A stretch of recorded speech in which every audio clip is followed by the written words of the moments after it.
राघवेंद्र सरकार की, लाल की। आकाश से फूलों की वर्षा हो रही है, देवता जय जयकार कर रहे भगवान की, और सारे ऋषि मुनि प्रसन्न हो गए क्योंकि उनकी यज्ञ की पूर्णाहुति हो गई, यज्ञ पूर्ण हो गया। आज सारे ऋषि मुनि प्रसन्न हैं। धन्य हो राम, धन्य हो लक्ष्मण, जो तुमने हम ऋषि मुनियों की साधना को सफल कर दिया। और सफल ही नहीं कर दिया, एक काम और कर दिया, हमेशा को ये कांटे झाड़ के दूर फेंक दे, हमेशा की सफाई कर दे प्रभु आपने। अब हम हमेशा जो भी करबो चाहें, जग जप तप, तो अब हमें कोई रोकने टोकने वाला नहीं है। भगवान श्री राम जी ने गुरु जी को प्रणाम किया और भोजन किया। यज्ञ को भंडारो राम जी ने पाओ, और भंडारो पा के राम जी सो गए। जय श्री राम जी गुरु जी के पांव दबाकर सोने जा रहे थे, उसी समय गुरु जी ने राम जी को बुलाया। बेटा राम। हाँ गुरुदेव। लेकिन मेरे पास आओ।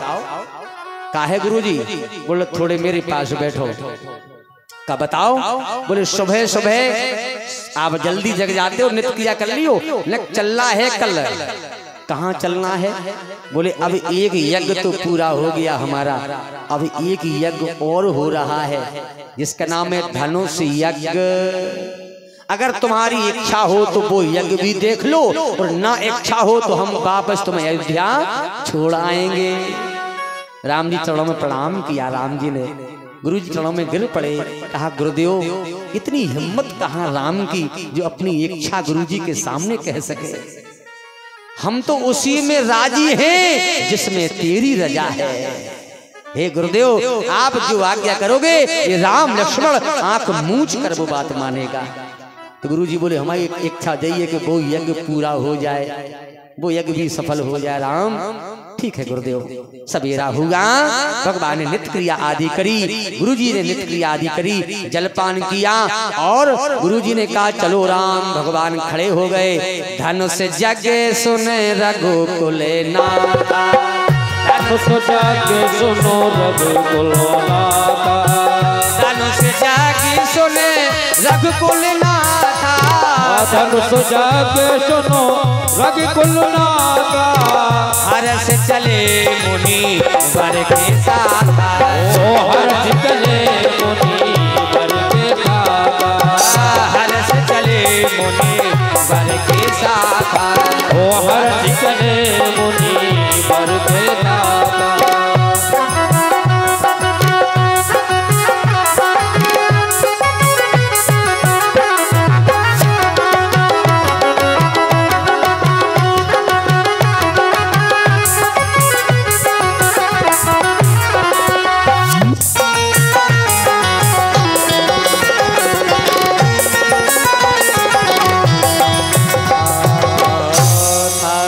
भगवान हर्षित होकर के चल दिए आगे विश्राम जी, फिर पीछे राम जी, फिर पीछे श्री लखन लाल जी चले जा रहे हैं। जाते जाते जाते जाते आश्रम एक दीख मगमाही, खग मृग जीव जंतु तहनाही। एक आश्रम दिखा दिया भगवान श्री राम जी। अच्छा विचार करें आप लोग बुद्धिमान बैठे हो। आगे वाले को पहले दिखाई देना चाहिए कि पीछे वाले को। राम जी कहाँ है गुरु जी के? चल रहे रास्ते में। आगे कौन है? आगे को है गुरु जी। राम जी कहाँ है? पीछे। पर दिखा की को रही आश्रम, दिखानो की को राम जी को दिखाई दिया, गुरु जी को दिखाई क्यों नहीं दिया? जब गुरु जी आगे आगे वाले को दिखाई देगा पहले, फिर पीछे वाले जब पहुंचेगा वहां तब दिखाई देगा। लेकिन धन्य है प्रभु, यही हमारे प्रभु की विशेषता है। जिसे कोई नहीं देखता उसे भगवान देखते हैं। क्या विश्राम जी ने आश्रम नहीं देखा? देखा, मालूम था गुरु जी को, पर देखकर भी अनदेखा कर लिया, उधर से मुंह फेर लिया। राम जी आगे बढ़े। राम जी ने आश्रम देखा। आश्रम दीखो एक मगमाही, खग मृग जीव जंतु तहनाही। भगवान रुक गए। गुरु जी रुक जाओ। कहा क्या बात है राम? बोले ये आश्रम किसका है? ये आश्रम सूना क्यों पड़ा है?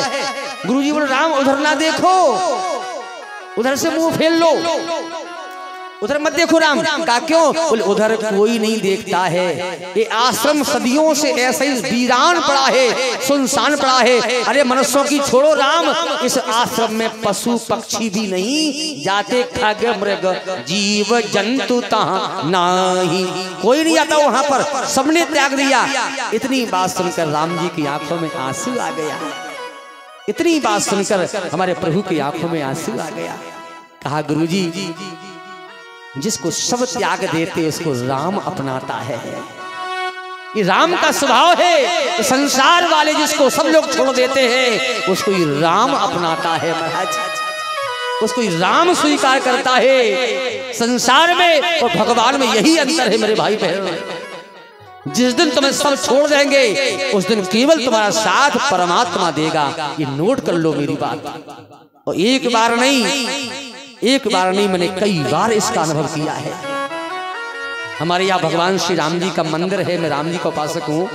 10 साल मैंने भगवान की पूजा करी। पिताजी तो रहते नहीं थे घर में, मंदिर था, हम ही बड़े थे भाई से, तो हम भगवान की रोज पूजा करें नहा करके, फिर और पढ़ाई करें अपनी, क्योंकि पूजा 10 साल मैंने भगवान की करी। और जब जब संकट आया, दाऊ मैं सही कह रहा हूँ, लगाकर मैंने पर्दा मंदिर की और अंदर भगवान के आगे ही रोया मैं, और इतना रोया प्रभु के आगे, घंटों पर्दा लगी, हम रो रहे, ठाकुर जी देख रहे हैं। भगवान से कहता रहा मैं, पर धन्य है मेरे राघव, प्रभु ने ऐसा पकड़ा, प्रभु ने ऐसी कृपा करी कि जीवन का रोना मिटा दिया मेरा, सारे जीवन का रोना मिट गया। ये कृपा उन्हीं की है।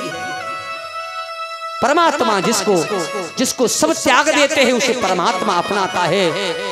आज कहा गुरुदेव बताओ ये आश्रम किसका है, ये आश्रम सूना क्यों पड़ा है? तब गुरुजी ने कहा गौतम, कहा महाराज गौतम नारी श्राप बस। ये अहिल्या जो गौतम की नारी है अहिल्या, ये उसी श्राप के कारण ये नारी पत्थर बन गई है। पति का श्राप मिला है इसको।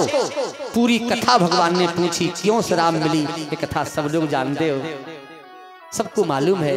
अहिल्या से क्या गलती हुई थी? अहिल्या के पति ने श्राप दे दिया था, कहा राम अहिल्या से एक बार धोखे में गलती हुई तो उसके पति ने उन्हें श्राप दे दिया कि तुम जड़वत पड़ी रही तो जा तुम जड़ हो जा तुम पत्थर हो जा।